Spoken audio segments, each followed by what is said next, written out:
चल, तो बहुत बहुत स्वागत है सबका। अब शुरुआत करते हैं हम किससे। पिछले 2 लेक्चर्स में हम क्या पढ़ चुके हैं। एक तो बेसिक इंट्रोडक्शन देख लिया, फिर दूसरे लेक्चर में शायद अपन ने बैलेंस शीट का प्रेजेंटेशन देख लिया। आज हमारा तीसरा लेक्चर शेयर कैपिटल का। इससे पहले 16-17 पार्ट ऑलरेडी अपलोडेड हैं। ये एक एकदम नई और लेटेस्ट रिकॉर्डिंग है ना। चलो शुरू करते हैं हम। आज हमें जो पढ़ना है वो क्या पढ़ना है, अकाउंटिंग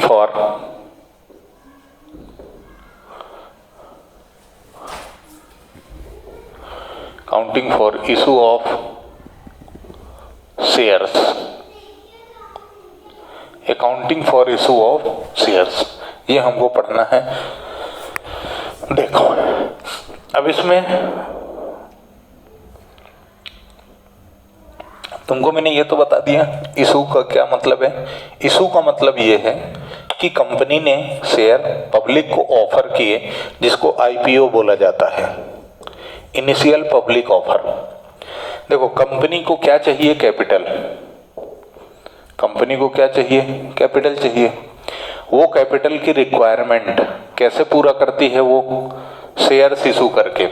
और शेयर इशू करने का प्रोसेस क्या है, सबसे पहले कंपनी प्रोस्पेक्टस इशू करती है, यानी एक एडवर्टाइजमेंट देती है आम जनता को, है ना, पब्लिक को, कि ये कंपनी शेयर्स इशू कर रही है।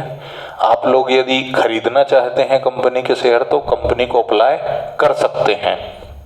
इसका मतलब प्रोसेस क्या हो गया कि सबसे पहले प्रोस्पेक्टस इशू होता है। प्रोस्पेक्टस इशू होने के बाद एक तरह से एडवर्टाइजमेंट है ये कि कंपनी ने क्या लेके आई है, आईपीओ। आईपीओ मतलब initial public offer. Initial public offer कि लोग कंपनी के शेयर्स खरीद लें, कंपनी के शेयर लोग खरीद लें। ठीक है। अब जैसे ही एडवर्टाइजमेंट आपने देखा, अब आप पब्लिक क्या करती है, कंपनी में एप्लीकेशन देती है। कंपनी में क्या करती है, एप्लीकेशन देती है, अप्लाई करती है कि हाँ हम शेयर खरीदेंगे, है ना, हम शेयर खरीदेंगे। बुकिंग कराती है एक तरह से। तुमने बहुत जगह एडवर्टाइजमेंट देखे होंगे कि कॉरिडोर में प्लॉट है, बुकिंग अमाउंट इतना है, या कोई गाड़ी वाड़ी बुक खरीदते हो, यदि बुक करते हो, बुकिंग कराते हो तो कुछ अमाउंट जमा करते हो, उसके कुछ दिनों बाद आपको गाड़ियां मिलती हैं ना, बुकिंग में ऐसा होता है ना। तो ऐसे ही ये भी है। क्या करा कंपनी ने, एडवर्टाइजमेंट कर दिया कि हम शेयर बेच रहे हैं, आप हमारे शेयर्स खरीद लो। तो पब्लिक क्या करती है, एप्लीकेशन भेजती है, और उस एप्लीकेशन के साथ में क्या होता है, कुछ पैसा देना पड़ता है, जिसको क्या बोला जाता है, एप्लीकेशन मनी। ठीक। उसके बाद क्या होता है, एप्लीकेशन मिल गई कंपनी को। कंपनी को एप्लीकेशन मिलने के बाद कंपनी ये डिसाइड करती किसको शेयर देना है, किसको शेयर नहीं देना। जो भी कंपनी का क्राइटेरिया होगा उसके हिसाब से शेयर अलॉट करती है कंपनी।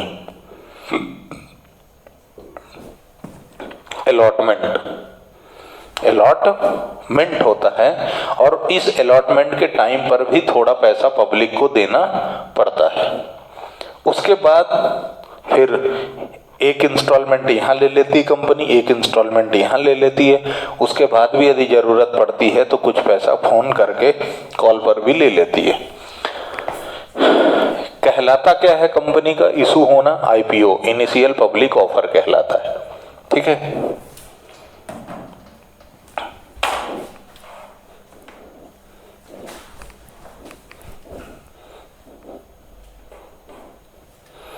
देखो,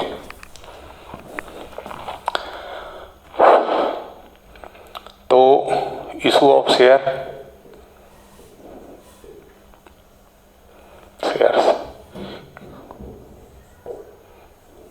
2 तरीके से होते हैं, फॉर कंसिड फॉर कैश, ठीक है, और फॉर काइंड, मतलब अदर देन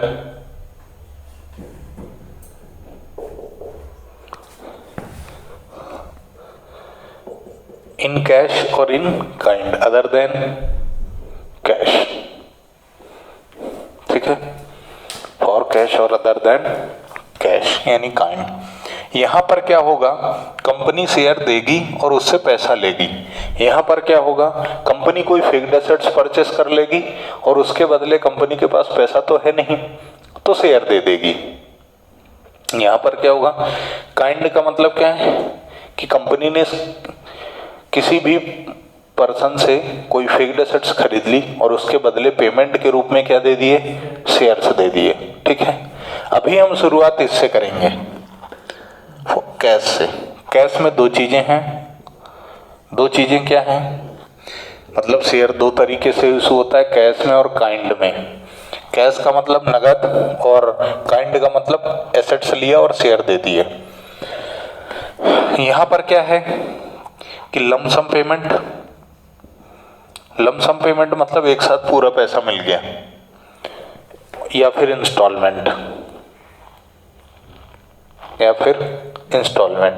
अब जब इंस्टॉलमेंट में यहाँ एक साथ मिल गया तो बात ही खत्म हो गई, लेकिन जब इंस्टॉलमेंट मिलता है तो इंस्टॉलमेंट क्या बनती है, वो पहली इंस्टॉलमेंट जो होती है उसको बोलते हैं एप्लीकेशन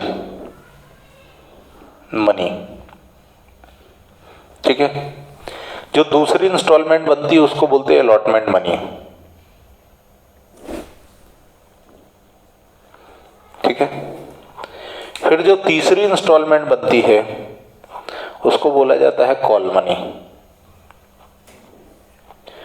अब ये एप्लीकेशन मनी का क्या मतलब है कि जब लोगों ने शेयर अप्लाई किया, एप्लीकेशन दी, जैसे कोई वैकेंसी निकलती है जॉब, बोले जॉब के लिए अप्लाई कर दो, ऐसे ही जब कंपनी शेयर इशू करती है तो अपने को अप्लाई करना पड़ता है कि हमको इतने शेयर चाहिए, है ना, उसके साथ में हमको थोड़ा बहुत पैसा देना पड़ता है। इसके लिए कितना पैसा देना है इसकी बात भी हम करेंगे, ठीक है। अब जब ये तुमने पैसा दे दिया, कंपनी के खाते में पहुंच गया, फिर कंपनी ने डिसाइड करती कि इनको शेयर दे दो, तो जब कंपनी शेयर आपको देती है आपके नाम पे तो वो क्या कहलाता है, अलॉटमेंट, ठीक। जैसे कोई एंट्रेंस एग्जाम देते हो, है ना, एंट्रेंस एग्जाम देते हो, बोले मेरा सिलेक्शन हो गया, है ना। जब एग्जाम देते हो तो पहले अप्लाई करते हो, फॉर्म भरते हो ना, तो ये एप्लीकेशन वही है कि फॉर्म भर दिया तुमने। फिर थोड़े दिनों बाद एग्जाम देके तुम्हारा रिजल्ट आता है, सिलेक्शन हो गया मेरा, दैट इज अलॉटमेंट, तुम्हारे नाम पे कंपनी ने शेयर दे दिए, ठीक। तो थोड़ा पैसा एप्लीकेशन पे ले लिया और थोड़ा पैसा अलॉटमेंट पे ले लिया, कुछ पैसा बचा है तो उसके लिए उसको क्या बोलेंगे, कॉल मनी।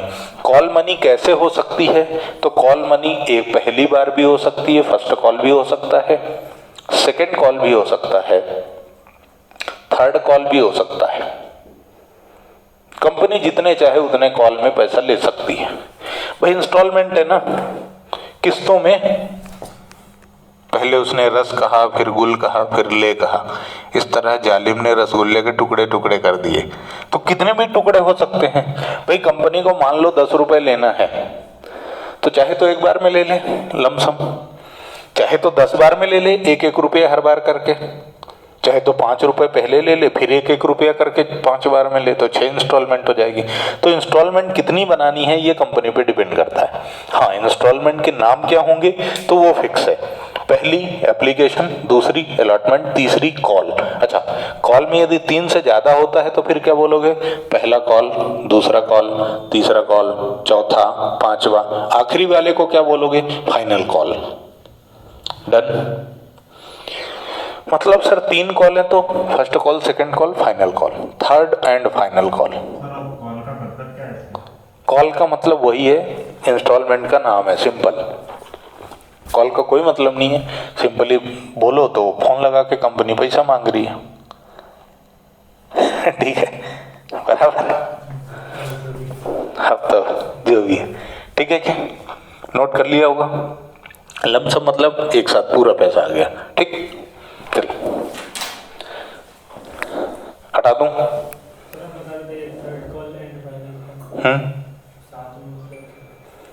जो आखिरी कॉल होगा, जो आखिरी कॉल होगा उसको क्या बोलोगे, जैसे तीसरी बार में पूरा ले लिया, 10 लेने थे तुमने, 3 यहाँ ले लिए, 4 यहाँ ले लिया, कितना हो गया, 7 और 3 यहाँ ले लिया तो इसको सिर्फ कॉल बोलोगे। लेकिन 2 रुपए तुमने यहाँ लिए और 1 रुपया यहाँ लिया, हो गया ना, 4 3 7 और 10, तो इसको तुम सेकंड कॉल नहीं बोलोगे, क्या बोलोगे? सेकंड एंड फाइनल कॉल, कि आखिरी है। ठीक, अच्छा नहीं सर, एक यहाँ एक यहाँ एक यहाँ, तो फिर इसको क्या बोलोगे? थर्ड एंड फाइनल कॉल, ऐसा। ठीक है, चलो आगे बढ़े। देखो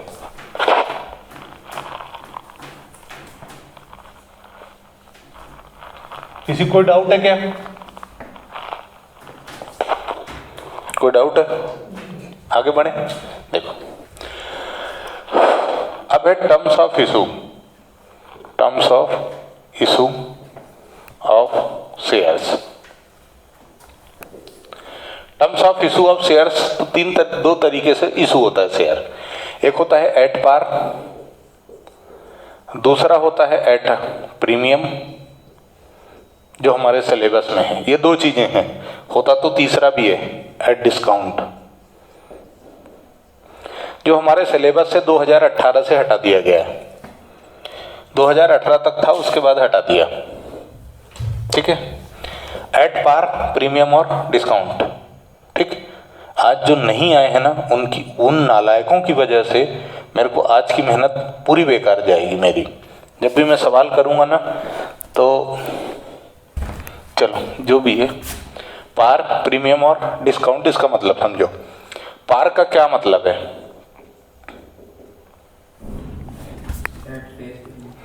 पार का मतलब होता है एट फेस वैल्यू,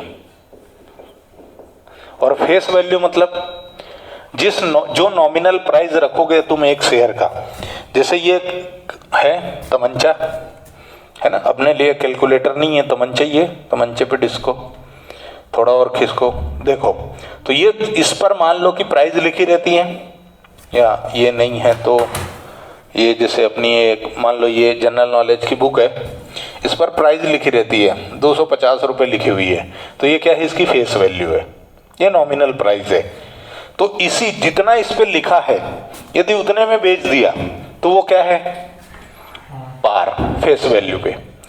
अच्छा, जो फेस वैल्यू को नॉमिनल वैल्यू भी बोला जाता है और फेस वैल्यू भी बोला जाता है, दोनों में से तुम कुछ भी कह सकते हो। ठीक है, बराबर। लेकिन एक होता है इशू प्राइस, इशू प्राइस। ठीक है, इशू प्राइस का मतलब होता है कि तुमने कितने में बेच दिया। ठीक, यानी यदि तुम्हारा फेस वैल्यू, तुम्हारा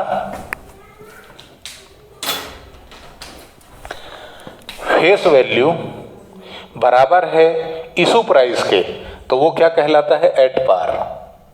ये तुम्हारा फेस वैल्यू बराबर है किसके? इशू प्राइस के, तो वो क्या कहलाता है? At par. प्रीमियम का मतलब है कि तो जो तुम्हारा फेस वैल्यू है वो छोटा है और इनवॉइस और इशू प्राइस बड़ा है। ठीक है, फेस वैल्यू तुम्हारा छोटा है और इनवॉइस प्राइस बड़ा है, यानी कि 10 रुपए का शेयर था, यहाँ पर 10 का शेयर था, तुमने बेचा भी 10 में, तो पार। लेकिन यहाँ पर 10 का शेयर था, जब तुम बेचने गए तो तुमने 12 रुपए में बेच दिया, 2 रुपए तुमने एक्स्ट्रा लिए। यदि तुमने एक्स्ट्रा पैसे लिए हैं तो ये क्या कहलाता है? प्रीमियम। ठीक है, बराबर। डिस्काउंट का मतलब है कि जो तुम्हारी फेस वैल्यू है वो बड़ी है और तुम्हारा जो इशू प्राइस है वो कम है, बराबर। मान लो 10 रुपए का शेयर है और तुमने बोला कि हम तो 9 में ही बेच देंगे, तो जो 1 रुपया कम है ना, ये क्या है? डिस्काउंट है। यहाँ तुमने 2 रुपए ज्यादा लिए थे, तो ये 2 रुपए क्या थे? प्रीमियम थे। प्रीमियम, पार, डिस्काउंट, तीनों चीजें क्लियर हैं क्या? डिस्काउंट हमारे सिलेबस में नहीं है, this is not in our syllabus. ठीक है, पर मैंने समझा दिया, हटा दिया गया है। शेयर्स डिस्काउंट पर इशू हूं, ये जो प्रोविजन था इसको कंपनीज एक्ट ने हटा दिया है। गवर्नमेंट ने बोला कि अब शेयर्स डिस्काउंटेड प्राइस पर इशू नहीं किए जा सकते। ठीक है, इसलिए वो सिलेबस में भी नहीं है।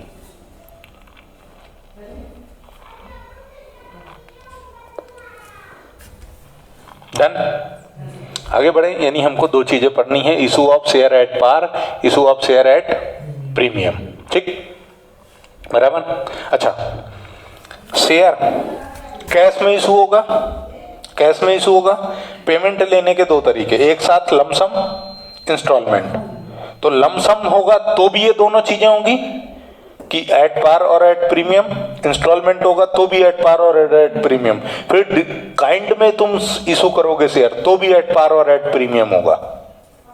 ठीक है, but before start the journal entry let's understand some terminology.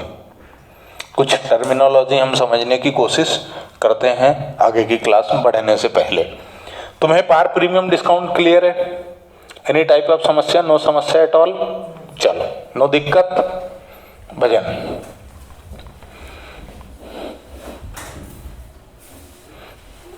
चलो, तो टर्म्स ऑफ इशू क्लियर है। Face value, normal value, issue price, तीनों चीजें क्लियर हैं। इशू प्राइस यानी जिस प्राइस पर शेयर्स बेचे जाएंगे। ठीक है, बराबर है ना? कोई समस्या? चलो देखो, ठीक है ना?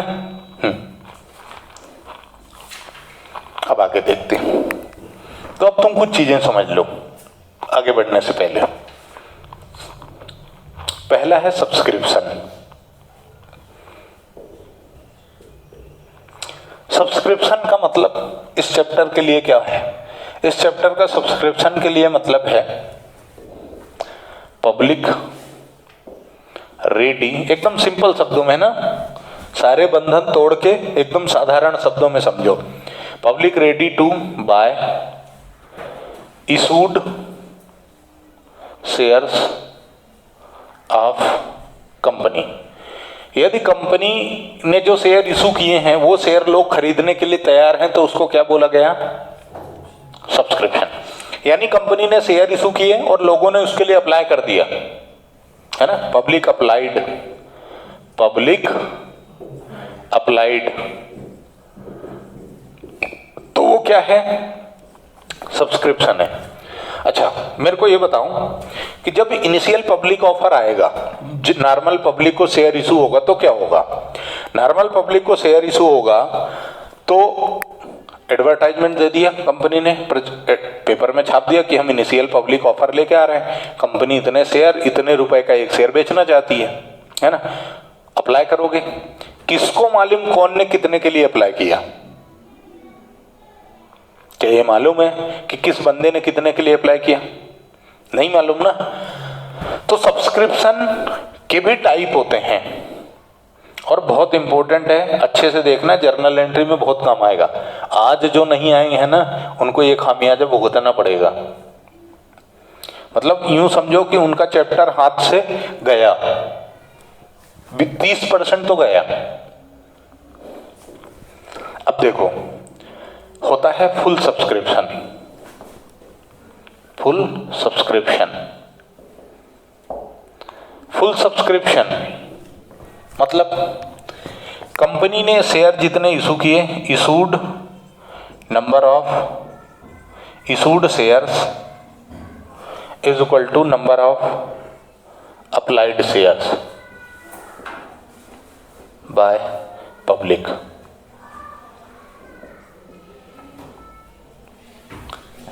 तो ये क्या है? फुल सब्सक्रिप्शन है। जितने शेयर कंपनी बेचना चाहती है उतने लोगों ने खरीदने के लिए लोग रेडी हैं। मान लो कंपनी ने 1000 शेयर इशू किए और लोगों की एप्लीकेशन भी जो कंपनी को मिली थी वो 1000 शेयर के लिए ही मिली, तो ये क्या है? फुल सब्सक्रिप्शन है। बहुत अच्छे से एकदम ताबड़तोड़ समझ के रखना। जर्नल एंट्री नहीं कर पाओगे, जर्नल एंट्री तो कर लोगे पर अमाउंट नहीं भर पाओगे। अमाउंट भरना सिर्फ इसी बात पर डिपेंड करता है, इन कॉन्सेप्ट पे, तो बहुत अच्छे से ध्यान रखना। फुल सब्सक्रिप्शन का क्या मतलब है कि जितने शेयर कंपनी बेच रही है, इशू कर रही है, पब्लिक ने सिर्फ उतने के लिए ही अप्लाई किया, तो दैट इज फुल सब्सक्रिप्शन। ठीक है। फिर दूसरा होता है अंडर सब्सक्रिप्शन, और एमपी बोर्ड का बच्चा तो स्पेशली ध्यान रखना, ये साला थ्योरी में पूछते हैं। कि इनको डिफाइन करो, इनको एक्सप्लेन करो, तो बहुत अच्छे से समझ के रखना थ्योरी। अंडर सब्सक्रिप्शन, सीधी सी बात है। फुल सब्सक्रिप्शन का मतलब क्या है? पहले तो कचरा साफ कर दूं ये,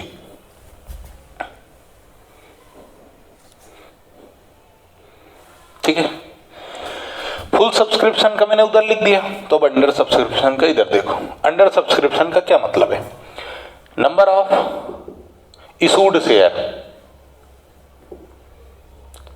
बाय कंपनी ज्यादा है, जिधर मुंह खुलता है वो बड़ा होता है, ठीक है। मैंने तो ऐसे ही याद किया ये साइन को, ज्यादा है। नहीं तो फिर मेरे को समझ नहीं आता, तो मैं ऐसे उंगली कर देता हूं ऊपर की तरफ, बड़ा है। और number of shares applied by public, ये छोटा है, ठीक है। ये ज्यादा है और ये कम है, तो ये क्या है? Under subscription. यानी कंपनी ने 1000 शेयर इशू किए, पर लोगों की एप्लीकेशन 950 शेयर की आई, तो ये क्या है? अंडर सब्सक्रिप्शन है। लोग कितना रेडी हैं? 950 शेयर लेने के लिए, that is under subscription. Next है मोस्ट डेंजरस, लेकिन उससे पहले एक और आता है जिसको बोला जाता है मिनिमम सब्सक्रिप्शन।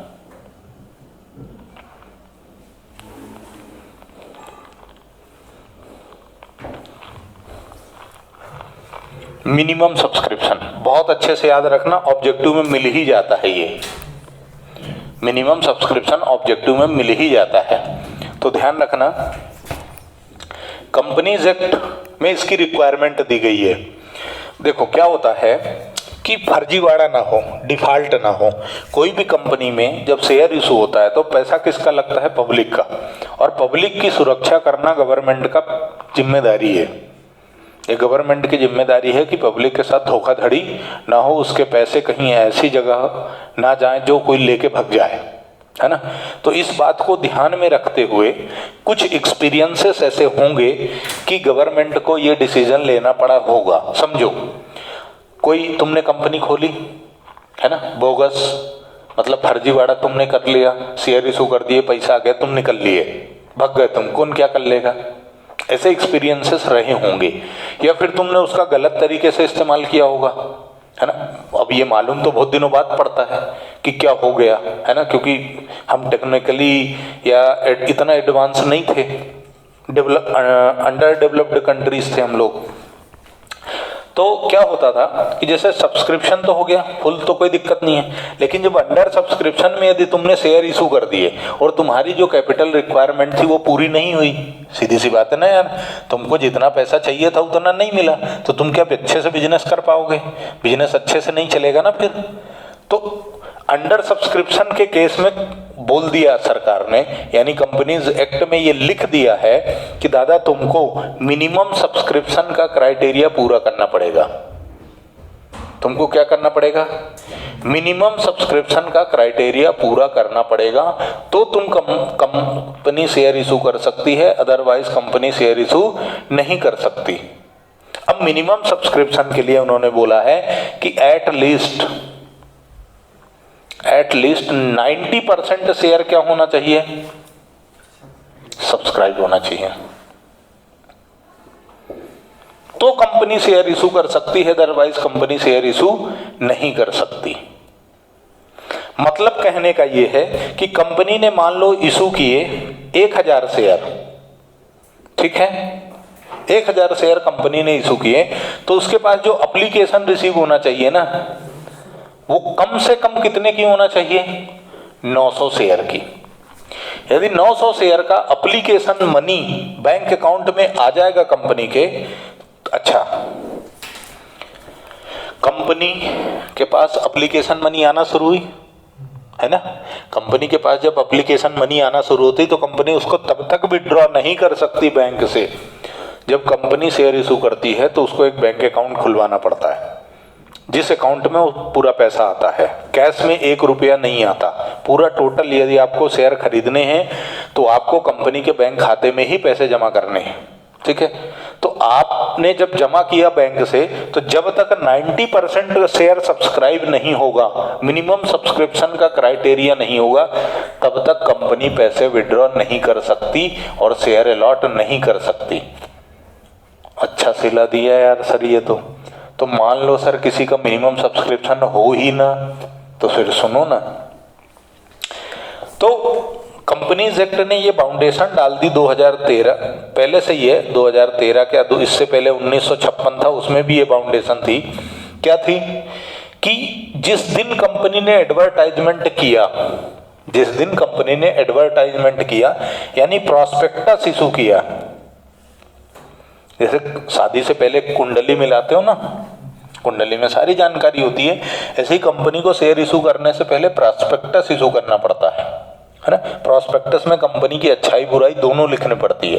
कंपनी में कोई केसेस चल रहे हैं, कंपनी के कोई फ्रॉड है, कोई फॉल्ट है, तो सब लिखना पड़ता है इसमें, है ना। तो जिस डेट को तुमने इशू किया है ये प्रॉस्पेक्टस, उसके 120 डेज के अंदर, 120 दिन के अंदर तुम्हारा 90% सब्सक्रिप्शन पूरा हो जाना चाहिए। यदि नहीं होता तो नेक्स्ट 10 डेज के अंदर, यानी जिस दिन प्रॉस्पेक्टस इशू हुआ उसके 130 दिन के अंदर पूरा पैसा विथ इंटरेस्ट, और इंटरेस्ट का रेट होगा 12%, विथ इंटरेस्ट 12% के इंटरेस्ट के साथ कंपनी को लोगों को पैसा रिटर्न करना पड़ेगा विद इन 10 डेज, ठीक है। वापस कैसे देगी सर? जिस अकाउंट से आए थे उसी अकाउंट में वापस दे देगी। डन? अभी नहीं आया सर, हाँ तो ऐसे समझो, मान लो आज कितनी तारीख है, 6 जनवरी 2020, ठीक है। आज कंपनी ने प्रॉस्पेक्टस इशू किया, बेहतरीन दैनिक भास्कर पेपर में तुमने सुबह उठे और पेपर पढ़ा कि दादा ये कंपनी है और ये शेयर इशू कर रही है, आज तुमने पढ़ा। तो आज से 120 दिन काउंट कर लो। जनवरी के कितने, देख बेटा 31 की जनवरी, तो माइनस कर 6 दिन, 6 दिन माइनस करूं कि 5 दिन करूं, क्योंकि आज इशू है ना, आज का दिन भी काउंट होगा। तो 5 दिन माइनस करूं तो बचे कितने, 26 दिन, प्लस फरवरी के 28 दिन, है ना, प्लस मार्च के 31 दिन, है ना, प्लस अप्रैल के 30 दिन, 115 हुए, प्लस 5 दिन मई के, 120 दिन हो रहा है। यानी कि यदि आज कोई कंपनी प्रॉस्पेक्टस इशू करती है 6 जनवरी को, तो 5 मई, 5th में 21, इधर भी 21, है ना। इन 120 दिन के अंदर कंपनी के कम से कम 900 शेयर्स का पैसा आ जाना चाहिए, एप्लीकेशन मनी। सर 850 आई तो अगले 10 दिन मतलब 10 दिन कितने, टिल 15th में पूरा पैसा रिटर्न करना है विथ इंटरेस्ट पब्लिक को। डन? ये है मिनिमम सब्सक्रिप्शन का जादू। बहुत गलत है ये, ठीक है। कोई समस्या, कोई समझने में समस्या, कोई दिक्कत नहीं? हाँ, मैंने एक्सप्लेन खूब कर दिया तबीयत से, क्योंकि कई बार एमपी बोर्ड में थ्योरी क्वेश्चन ही आ जाता है और आजकल ट्रेंड हो गया है किसका, ऑब्जेक्टिव का। तो हो सकता है सीबीएसई में भी आ जाए, कोई ठिकाना नहीं है ना। बढ़े हैं पर आगे, वीर तुम बढ़े चलो। हटा दूं अभी ये सारी चीजें, लिखी रहने देता हूं, है ना। तो देखो अब इसमें आगे बढ़े अपन, तो जो 5वां आता है, सॉरी चौथा, वो बोलते हैं ना, बोले इनके यहाँ चौथा में चलना है, और वो तो अच्छा नहीं लगता, इसलिए वो गलती से 5 लिखा गया। चल देखो, तो जो 4th है, चौथा नहीं बोलेंगे यार अपन, है ना, 4th बोलेंगे, ओवर सब्सक्रिप्शन। एग्जाम में क्वेश्चन इसी का आता है। एग्जाम में जब क्वेश्चन आता है ना, यहाँ से हमें बेस बनाना है, लेकिन एग्जाम में क्वेश्चन ओवर सब्सक्रिप्शन का आता है। तो ओवर सब्सक्रिप्शन का मतलब ये है कि जितना इशू है वो कम है और जो एप्लीकेशन आई है वो ज़्यादा है। कंपनी ने 1000 शेयर इशू किए पर लोग भावुक हो गए। अरे भंडारा होता है ना, भंडारे में सोचा था यार 5000 पब्लिक आएगी, 6 आ गई, क्या कर लोगे, भंडारा है वो तो, है ना। शादियों में भी ऐसा होता है ना कि जितनी पत्रिका छपवाते हो तो क्या सोचते हो कि हर एक पत्रिका में 2-2, 3-3 आदमी आएंगे। कई बार ऐसा होता है 7-8 आ जाते हैं। कई बार ऐसा होता है कि पत्रिका जिनके नहीं जाती वो भी आ जाते हैं। ये स्टूडेंट लाइफ होती है ना, तो इसमें यूँ लगता है यार अच्छा ड्रेस 3 इडियट्स में उन्होंने बोला ना, खाना खाने के लिए रिश्ते की जरूरत नहीं है, पत्रिका की जरूरत नहीं है, ड्रेस अच्छी होना चाहिए, है ना, बस कपड़े की जरूरत है ना। पहन के घुस गए, कितने लोग एंट्री मार देंगे, फिक्स है क्या, नहीं, है ना। बस ऐसे ही यहाँ भी है, क्योंकि इन पब्लिक को ऑफर दिया है तुमने, एडवर्टाइजमेंट कोई भी पढ़ सकता है और मूड है किसी का भी बन सकता है। तो जितने कंपनी ने शेयर इशू किए हैं उससे ज़्यादा के लिए लोगों ने एप्लीकेशन भेज दी, तो ये क्या कहलाएगा, ओवर सब्सक्रिप्शन। ठीक है। अच्छा, तो सर हम इसका क्या करेंगे, इसकी बातें हम बाद में करेंगे। बाद में कब करेंगे, बाद में कब करेंगे, जब हम ओवर सब्सक्रिप्शन का क्वेश्चन शुरू करेंगे तब। ठीक, अभी क्या करना है उसकी बात नहीं करना, बस समझ लो ओवर सब्सक्रिप्शन होता क्या है, ये समझ में आ गया। आगे बढ़ूं, कोई समस्या। एक बार फिर से, सब्सक्रिप्शन मतलब जिस कंपनी ने जो ऑफर किया है लोगों को कि आप शेयर खरीदो, यदि लोग उसका रिस्पॉन्स देते हैं तो वो क्या कहलाता है, सब्सक्रिप्शन। जितने शेयर कंपनी ने इशू किए उतने ही लोगों ने एप्लीकेशन दे दी तो फुल सब्सक्रिप्शन, उससे कम के लिए एप्लीकेशन दी तो अंडर। लेकिन कंपनी ने क्राइटेरिया फंसा दिया बीच में कि कम से कम 90% तो सब्सक्राइब होना ही चाहिए, नहीं तो आप शेयर इशू नहीं कर सकते। अच्छा, ये 90% कितने दिन में हो जाना चाहिए, तो 120 दिन के अंदर। नहीं हुआ 120 दिन के अंदर तो अगले 10 दिन में 12% इंटरेस्ट के साथ आपको क्या करना है, पैसा रिटर्न करना है। ठीक है। नेक्स्ट है ओवर सब्सक्रिप्शन। ओवर सब्सक्रिप्शन का क्या मतलब है कि शेयर जितने इशू किए हैं कंपनी ने, लोगों ने एप्लीकेशन उससे ज्यादा के लिए दे दी। डन, क्लियर, खत्म करें। चलो अब हम मिलेंगे अगले लेक्चर में। धन्यवाद।